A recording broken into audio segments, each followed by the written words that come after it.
Picture this, a CEO, incognito in his own hotel, hears a front desk conversation so shocking it forces him to take action immediately. Ready for the ride? It was just past midnight when Ethan Cole, the charismatic CEO of Cole Hospitality Group, stepped off a nondescript cab in front of his own mid-tier hotel.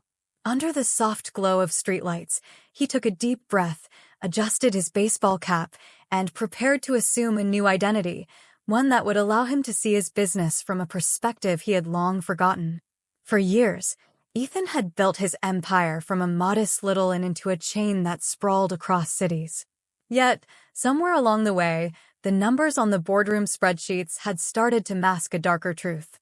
Despite soaring occupancy rates and glowing corporate reports, murmurs of discontent had begun to seep through the cracks.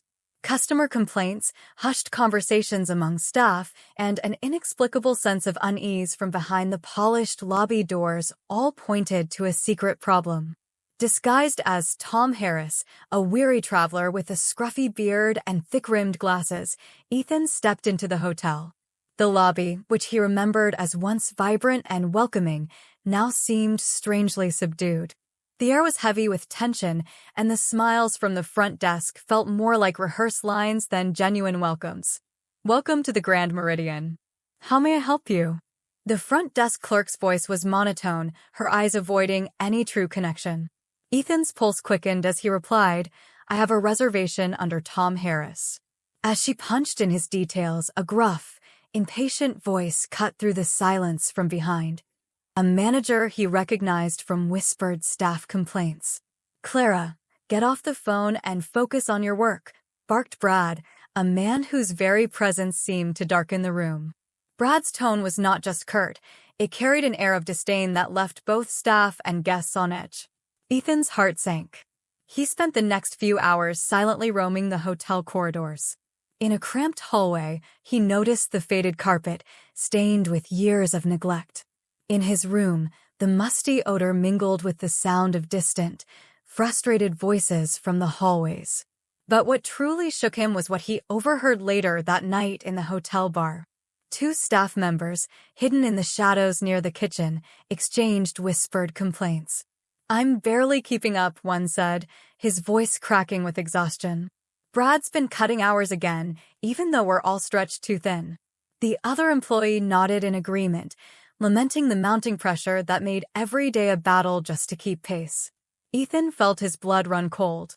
This wasn't about a few difficult customers, it was a systemic failure, and Brad was at its core. The next morning, while nursing a lukewarm cup of coffee in the lobby, Ethan's ears caught a conversation that would be the final straw. A disheveled man in his late 20s hesitated at the desk, clearly distressed. "Do you have any rooms available tonight?" he asked softly. Brad barely looked up, dismissing him with a sneer. "No, we're fully booked. And even if we weren't, maybe you should try the shelter down the street," Brad muttered, his words laced with cruelty. The man's face fell, and without another word, he turned and walked away, shoulders slumped in defeat. Ethan's heart pounded. How had his hotel become a place where even the most vulnerable were treated with contempt? Fueled by a mix of anger and responsibility, Ethan decided that his undercover mission was no longer just an observation, it was a call to action. Later that morning, after gathering his thoughts and witnessing the silent suffering of his employees, Ethan approached Clara at the front desk. "Hey, Clara," he said softly, leaning in just enough to avoid drawing Brad's attention. "Is this how things always are?"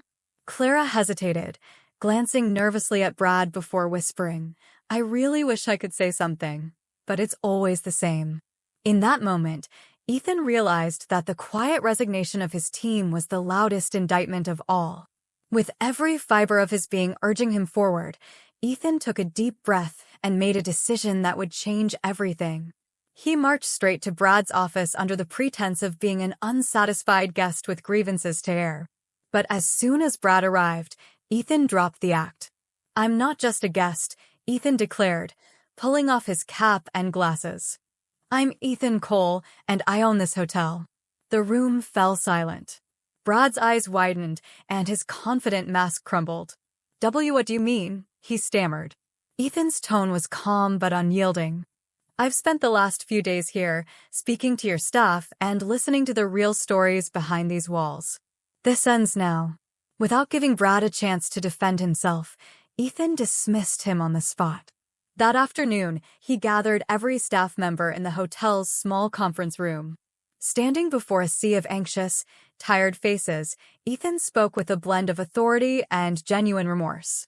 "I know you've been working hard under conditions that no one should ever have to endure. Today, we start a new chapter.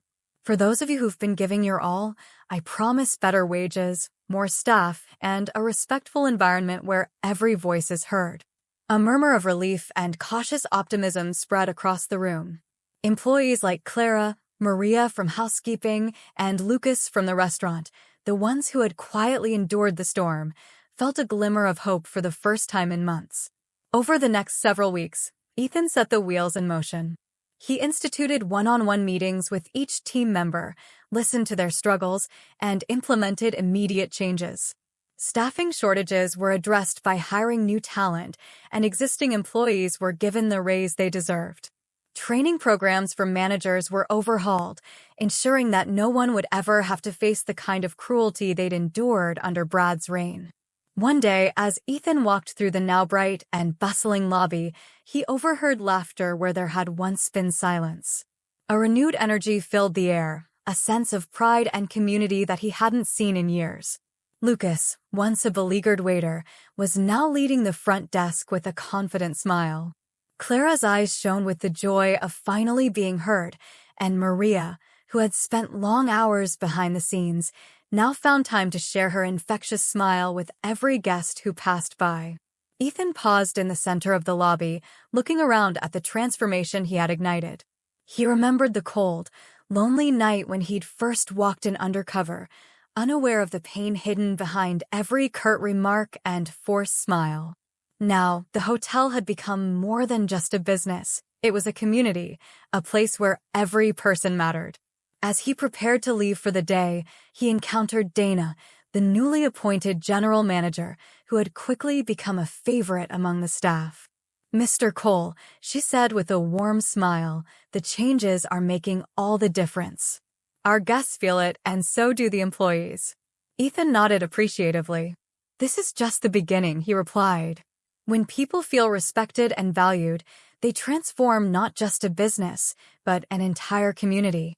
In the weeks that followed, the Grand Meridian not only improved its ratings, but also redefined what hospitality truly meant. Guests marveled at the warm welcome, and employees proudly shared stories of their newfound hope and respect. Ethan Cole's Undercover journey had become a turning point, a reminder that leadership isn't about hiding behind reports, but about being present, listening, and never being afraid to take a stand when things aren't right. And so, as the lobby buzzed with genuine conversation and heartfelt smiles, Ethan knew that every challenge, every tough conversation, and every risk taken had been worth it. This was his legacy, a hotel and a company, reborn from the ashes of neglect into a beacon of integrity, compassion, and true hospitality.